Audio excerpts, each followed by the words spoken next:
साइची नाम की एक 4 साल की छोटी बच्ची अपने मम्मी पापा की लाडली थी। उसकी मम्मी प्रेग्नेंट हुई और कुछ टाइम बाद उन्हें एक प्यारा सा बेबी बॉय हुआ। साइची ने अपने मम्मी पापा से रिक्वेस्ट की कि अपने छोटे भाई के साथ उसे अकेला छोड़ दें। माँ बाप ने उन दिनों में बहुत से ऐसे किस्से सुने थे जिसमें पहले बच्चे ने जेलसी में आकर अपने छोटे सिबलिंग को नुकसान पहुँचाया था। हिचकिचाते हुए वे बाहर चले गए, लेकिन दरवाज़ा थोड़ा सा खुला ही छोड़ दिया। तब उन्होंने देखा कि साइची अपने भाई के कॉट के पास ध्यान से गई। उसने धीरे से अपने भाई के कान के पास जाकर कहा, मेरे नन्हे फरिश्ते, मुझे ज़रा याद दिला दे कि भगवान कैसे होते हैं। मैं कुछ कुछ भूलने लगी हूँ। क्या साइची की तरह हम सब भी भूल गए हैं और कैसे इस याद से वापस जुड़ेंगे?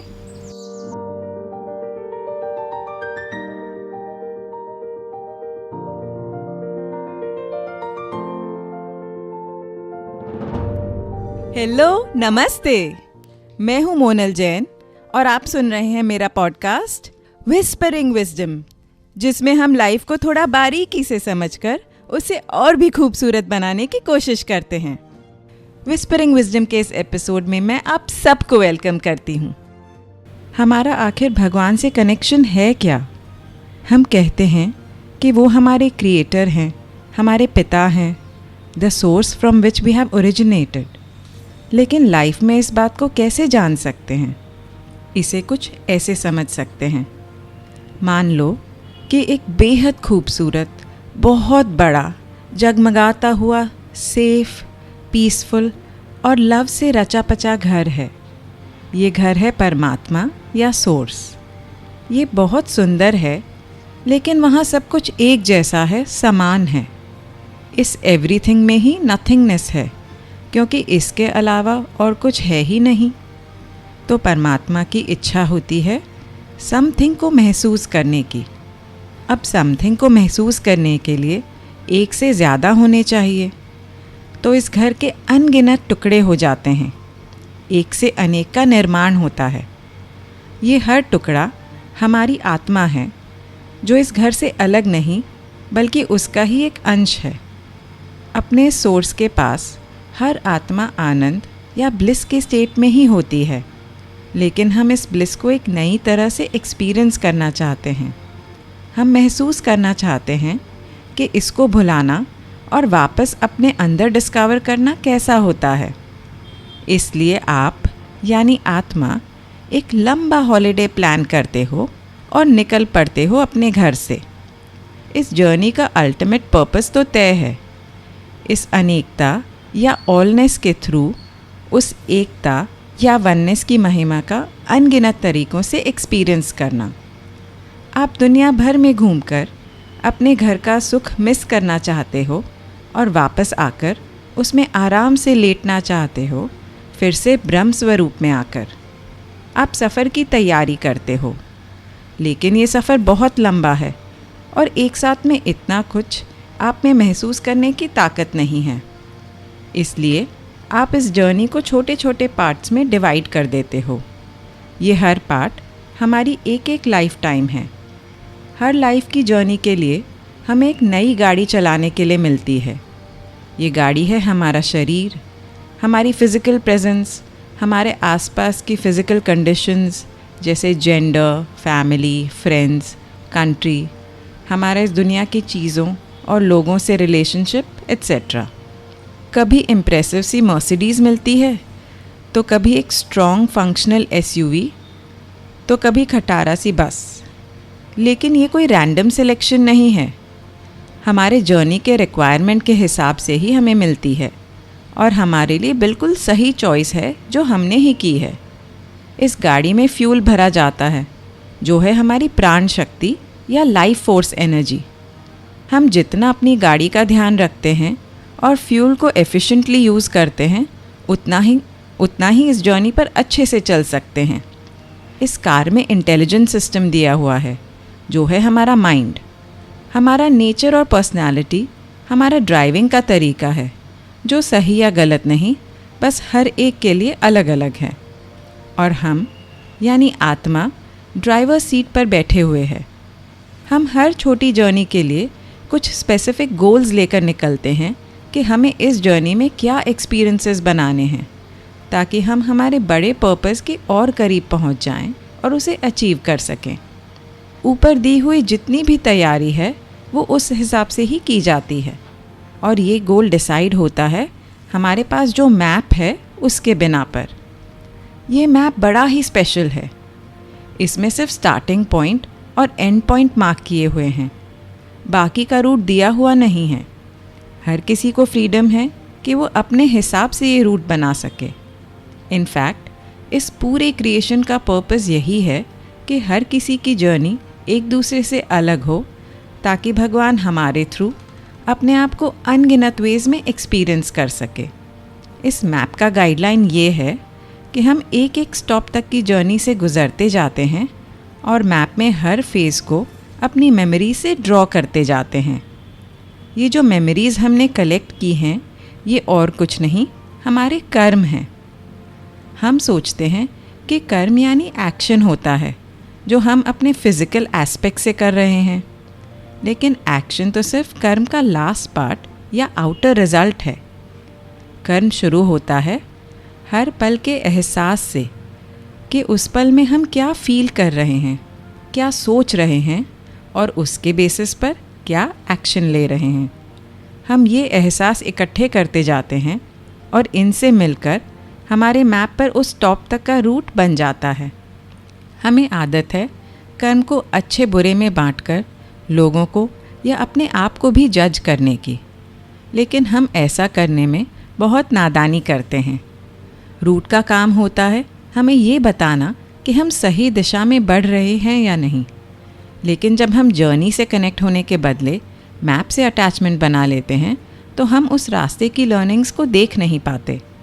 जब हम एक जर्नी या एक लाइफ पूरी करते हैं तो उस स्टॉप पर रुककर आराम करते हैं।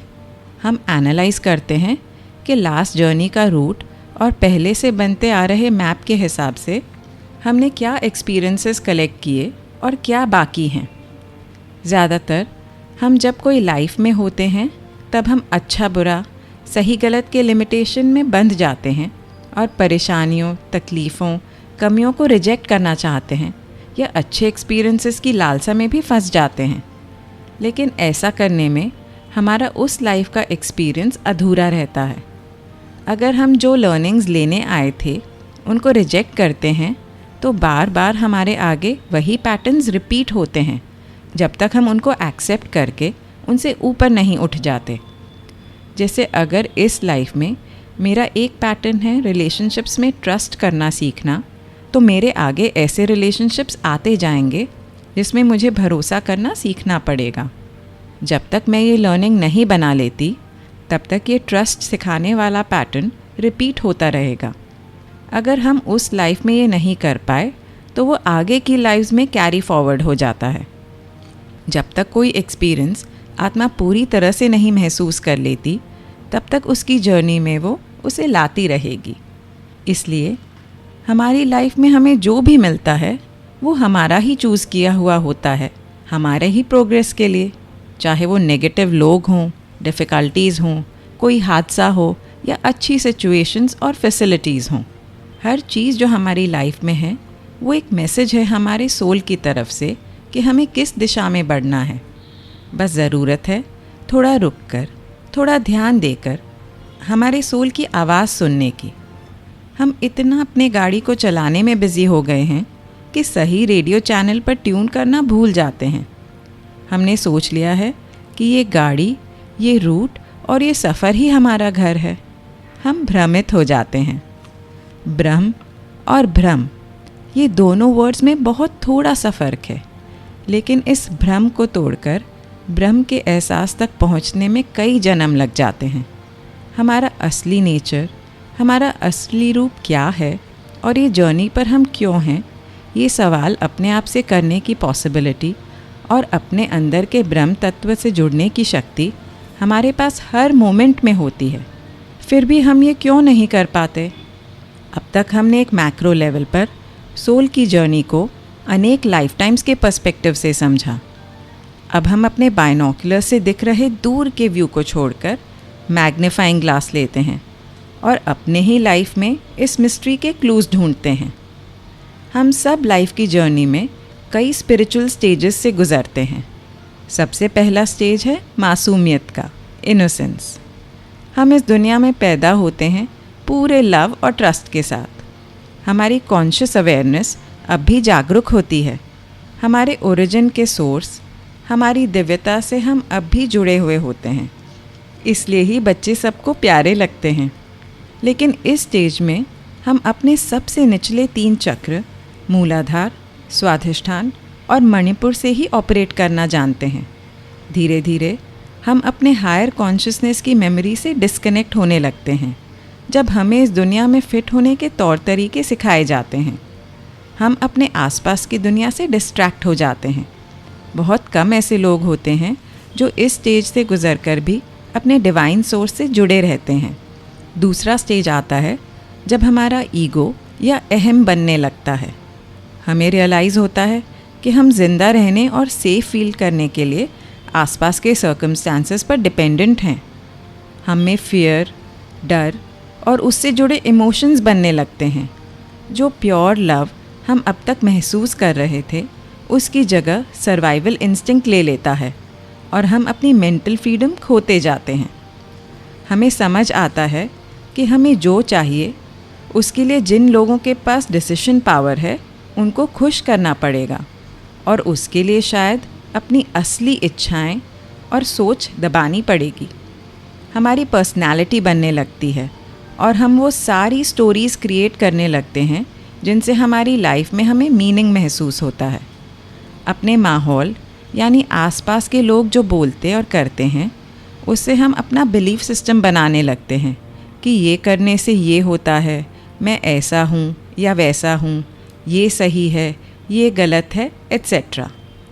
साथ ही हम अपने कम्युनिटी, कल्चर, कंट्री और उस दौर के जो भी कलेक्टिव बिलीफ्स होते हैं उनसे इन्फ्लुएंस होकर अपनी सोच और एक्शंस का बेसिस बनाते हैं। इसे कोई भी इंसान का वर्ल्ड व्यू कहते हैं। जैसे फॉर एग्ज़ाम्पल, कई इंडियन कम्युनिटीज़ में 30-40 इयर्स पहले डिवोर्स होना एक सोशल टैबू था और इसका इम्पैक्ट खास करके डिवोर्सी लेडीज़ पर आता था। जब कोई लेडी ऐसा करने का खुद से डिसाइड करती थी तो उसे फैमिली से ज़्यादातर अप्रूवल नहीं मिलता था, क्योंकि उनका वर्ल्ड व्यू ये था कि औरत को बुरे सर्कमस्टांसेस या ख़राब रिलेशनशिप में भी सहन करके हर हालत में हस्बैंड के साथ ही रहना चाहिए। आज वही कम्युनिटीज़ में ये एक आम बात है। लेकिन इन्हीं कम्युनिटीज़ और सोसाइटीज़ में आज के टाइम्स में कोई गे या लेस्बियन फैमिली मेम्बर को एक्सेप्ट नहीं करते। एक दूसरा एग्जाम्पल है हमारे रिलीजियस बिलीफ्स या लाइफ वैल्यूज़। कोई भी इंसान ने बचपन में जो रिलीजियस बिलीफ्स और वैल्यूज़ देखे होते हैं उसके वर्ल्ड व्यू में ज़्यादातर वही सही और एक्सेप्टेबल होते हैं। ऐसे में जब उनका कोई एकदम ही अलग रिलीजियस और मॉरल सिस्टम से पाला पड़ता है तब वो डर जाते हैं और उसे नकार देते हैं कि वो अच्छा नहीं है। ऐसे हमारे लाइफ की साइकोलॉजी का ढांचा बनता है। तीसरे स्टेज में जब हम बड़े होने लगते हैं तब हम पावर क्रिएट करने में लग जाते हैं। हमें हमारे फियर्स पर काबू करना होता है और हमने पहले ये देखा होता है कि जब हम छोटे थे तो जिसके पास पावर था वो ही सब कंट्रोल करते थे। तो हम सोच लेते हैं कि पावर से ही लाइफ को कंट्रोल किया जाता है। हम लाइफ के हर एरिया में सक्सेसफुल होने में लग जाते हैं। फैमिली शुरू करते हैं सोशली सक्सेसफुल होने के लिए, कमाना शुरू करते हैं ये सोचकर कि कहीं हम बिना फाइनेंशियल सक्सेस के रिजेक्ट न किए जाएं। हम नाम, काम, शोहरत, चीज़ें और सुविधाएं सब इकट्ठा करने लगते हैं अपने आप को पावरफुल और सेफ महसूस कराने के लिए। इस स्टेज पर आकर हमें लाइफ की पहली चॉइस मिलती है। काफ़ी लोग वहीं अटक जाते हैं और पूरी ज़िंदगी अपने आप को बाहरी सक्सेस से पावरफुल बनाने में लगे रहते हैं। दूसरी तरफ कुछ लोग ऐसे भी होते हैं जिन्होंने लाइफ में कोई ट्रॉमा या डिफ़िकल्ट लाइफ सिचुएशंस देखी होती हैं। वो भी उनके आसपास ही स्टेबिलिटी को ढूंढने में खो जाते हैं। ये लोग पूरी ज़िंदगी इन सब से आगे नहीं बढ़ पाते। मैं ये नहीं डिनाई करूँगी कि मटीरियल कंफर्ट्स और स्टेबिलिटी ज़रूरी नहीं है, लेकिन प्रॉब्लम सिर्फ इतनी है कि हम लाइफ में खुश रहने के लिए उन पर डिपेंडेंट हो जाते हैं और अपनी फ्रीडम खो देते हैं। जिस डर से हमने पावर क्रिएट करना शुरू किया था, वो डर का हल तो हमें मिलता ही नहीं है। अब आता है स्टेज 4, जिसमें कुछ लोग ये देख पाते हैं कि उनका अच्छा महसूस करना बाहरी दुनिया की उपलब्धियों में नहीं है, क्योंकि सक्सेस और पावर का आना जाना बदलता रहता है। जब सक्सेसफुल होते हैं तब पावरफुल फील करते हैं और दुनिया भी इम्पोर्टेंस देती है, लेकिन जब कोई फेलियर आ जाता है, चाहे हेल्थ में, पर्सनल लाइफ में या प्रोफेशनल लाइफ में, तो इंसान हारा हुआ महसूस करता है और दुनिया भी वैसा बर्ताव करती है। वो समझ जाते हैं कि सिर्फ बाहर से खुशी क्रिएट करने में कोई गारंटी नहीं है कि वो परमानेंटली साथ देगी, वो तो सिर्फ मोमेंटरी होती है। वे इस विचार को टटोलने लगते हैं कि मैं खुद के मटीरियल गेन्स के बजाय क्या कुछ और भी बढ़कर कर सकता हूँ दुनिया के लिए? क्या मैं और लोगों के लिए भी कुछ कर सकता हूँ जिससे मुझे भी अच्छा महसूस हो? ज़्यादातर लोग कुछ रिलीजियस एक्टिविटीज़ या समाज सेवा में जुट जाते हैं। वे अपने आसपास की तकलीफ़ों को मिटाने में एक्टिव रहते हैं। ये एक बहुत ही नोबल इंटेंशन है जिससे कल्याण भी होता है, लेकिन ज़्यादातर उसमें भी फंस कर रह जाते हैं। वे अपना टाइम, पैसा या इन्वॉल्वमेंट तो देते हैं, लेकिन बदले में प्रशंसा, अप्रिसिएशन, एक्सेप्टेंस या सबसे सटल ईगो की फीलिंग जो है खुद ही खुद पर गर्व करना, ये सब चाहने लगते हैं। वे फिर से बाहरी सोर्स पर डिपेंडेंट हो जाते हैं अपनी खुशी के लिए। कई बार और लोग जो उनकी तरह नहीं हैं, उन्हें वे जज भी करते हैं। इन सब में वे अपनी अच्छाई की बेड़ी से बंध जाते हैं और मैं ये कर रहा हूँ इस भाव से ओनरशिप का ईगो बना लेते हैं। स्वामी विवेकानंद ने कहा था, a golden chain is as much a chain as an iron one. लेकिन इस स्टेज में एक अपॉर्चुनिटी भी होती है। ये है हमारे लाइफ की सेकंड चॉइस। अगर वो इंसान खुद के लिए नहीं बल्कि सिर्फ प्रेम और सेवा भाव से ये सब एक्टिविटीज़ करे, अगर वो अपने आप को सिर्फ एक माध्यम समझकर देने वाले भगवान और लेने वाले इंसान के बीच की कड़ी बनकर रहे, तो अपनी स्पिरिचुअल ग्रोथ में वो आगे बढ़ता है। उसका अनाहत या हार्ट चक्र एक्सपैंड होने लगता है। मन में हर किसी के लिए, चाहे वो कोई भी इंसान हो या जानवर या नेचर का कोई भी हिस्सा, सब के लिए अनकंडीशनल लव उजागर होने लगता है। अब स्टेज 5 पर पहुंचकर इंसान की कॉन्शियसनेस ज़्यादा अवेयर हो जाती है। ऐसे में वो अपनी स्पिरिचुअल खोज शुरू कर देते हैं। ये एक एक्सप्लोरेशन और एडवेंचर पर जाने जैसा होता है। वो इसलिए क्योंकि जिन बिलीफ सिस्टम्स और वर्ल्ड व्यू से आप अब तक सब कुछ देख और समझ रहे थे, आपको उसके अलावा भी कोई रियलिटी हो सकती है, इसका आभास होने लगता है। एक ख्याल आने लगता है कि वो एक बहुत बड़ा मौका खो रहे हैं अपनी ग्रेटनेस तक पहुंचने का। पहले के युगों में ऋषि मुनि, मंक्स और मिस्टिक्स को ही ज़्यादातर इस जर्नी का ज्ञान था, लेकिन हम सब एक बहुत अच्छे ईरा में जी रहे हैं जहां हर इंसान को स्पिरिचुअल ग्रोथ का इजी एक्सेस है। हमने बहुत बार बड़े बूढ़ों से सुना है या खुद भी यही सोचा है कि कलयुग है, टाइम ख़राब है, पता नहीं दुनिया में क्या क्या हो रहा है। लेकिन मेरा इस पर सोचना थोड़ा डिफरेंट है।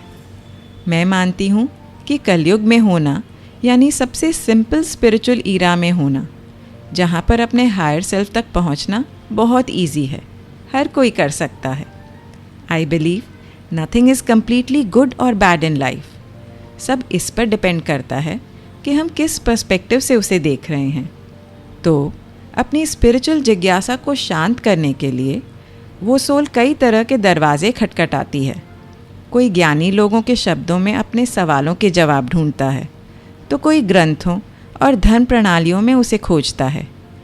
कई लोग किसी गुरु, कोई संघ या कोई टाइप की रिचुअल्स और प्रैक्टिसेस में अपने सोर्स से कनेक्शन को समझने की कोशिश करते हैं। वो उनकी लाइफ और आसपास की दुनिया का मीनिंग ढूंढने लगते हैं।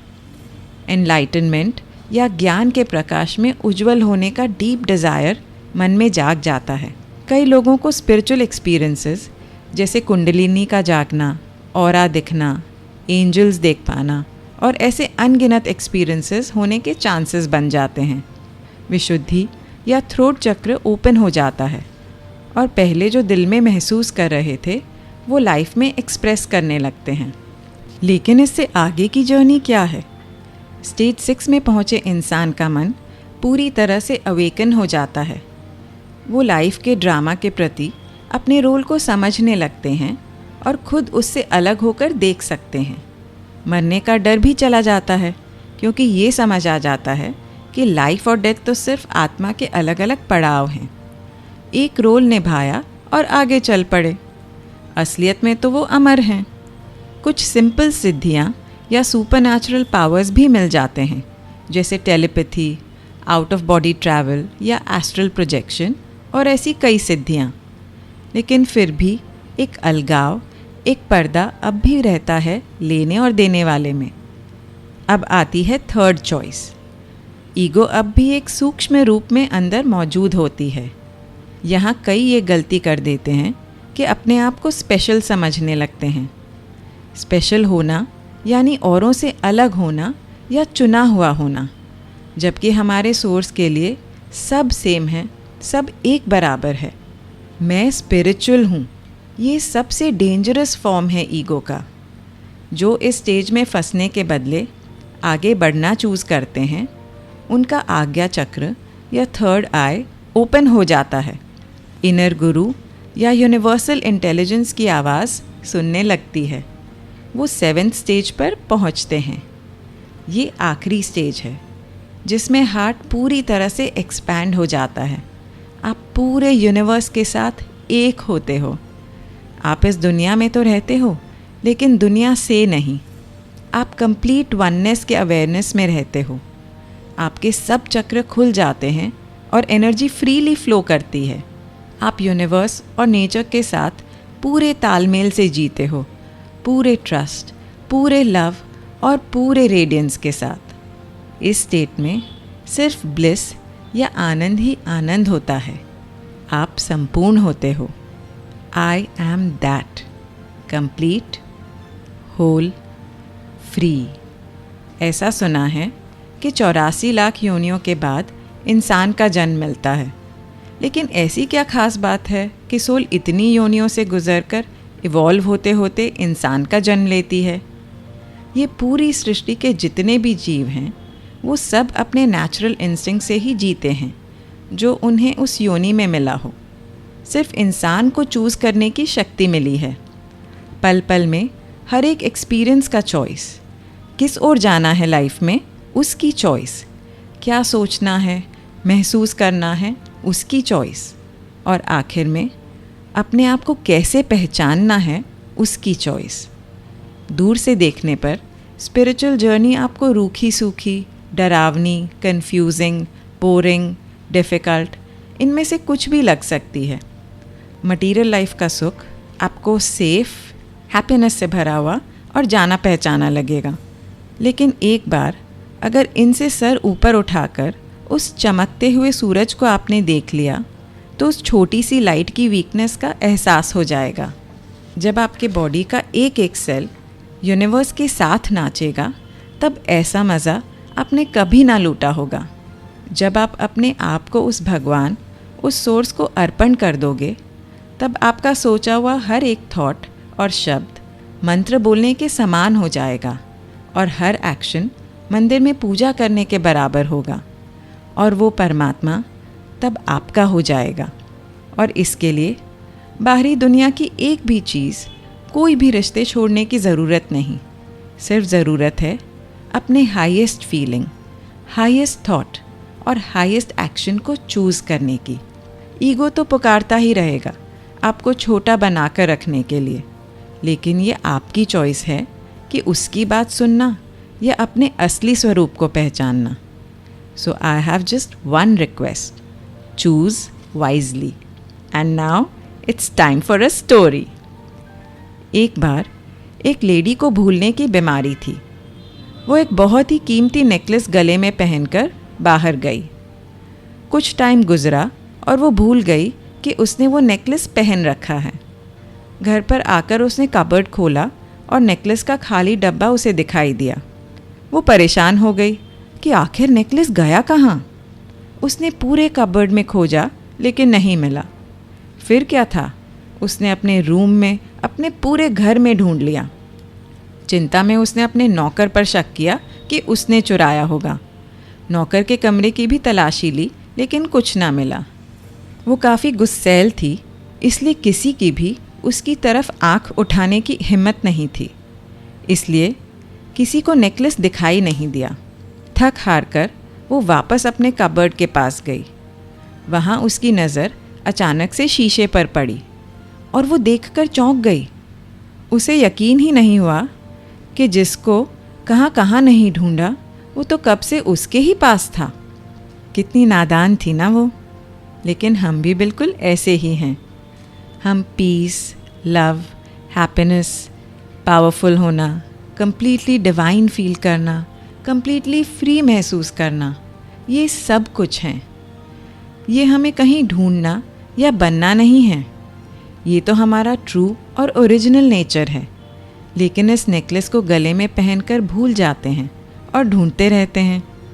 कभी किसी आसपास के व्यक्ति पर शक करते हैं कि इसने चुराया है मेरा नेकलेस, इसलिए मैं दुखी हूँ। लेकिन जिस दिन हमने मिरर में खुद को देख लिया और हमें दिखाई दे गया कि नेकलेस तो हमेशा से हमारे पास ही था, बस उस दिन हम इसे वापस डिस्कवर कर लेंगे। इस एपिसोड को सुनने के लिए मैं आप सबको थैंक यू कहना चाहती हूँ। अगर इनमें से कुछ विचार आपको अपने से लगे, कहीं मन को छू गए, तो आप मुझे मैसेज कर सकते हैं इंस्टाग्राम या फेसबुक पर। मेरे बारे में और जानना हो तो मेरी वेबसाइट पर आप देख सकते हैं। इन सब की डिटेल्स नीचे डिस्क्रिप्शन में मेंशन की गई हैं। आप जिस भी ऐप पर मुझे सुन रहे हैं उस पर मुझे 5 स्टार रेटिंग देना मत भूलिएगा। और अगर आपको मेरी बातें अच्छी लगें तो मेरा शो सब्सक्राइब भी कीजिए। विजडम एक सागर की तरह है जिसमें जब जब हाथ डालो तब तब एक सुंदर मोती मिलता है। लेकिन उस मोती की चमक कोई एक के लिए नहीं, पूरी दुनिया के लिए है। और इसे जितना शेयर करो उतना ही इस मोती की चमक बढ़ेगी। इसलिए मेरा पॉडकास्ट अपने आसपास, अपनी फैमिली, फ्रेंड्स, कलीग्स सबके साथ शेयर कीजिए और इस विस्परिंग की चेन को बढ़ाते चलिए। अगर करनी हो जीवन को समझने की कुछ बातें तो करते रहिए मुलाकातें।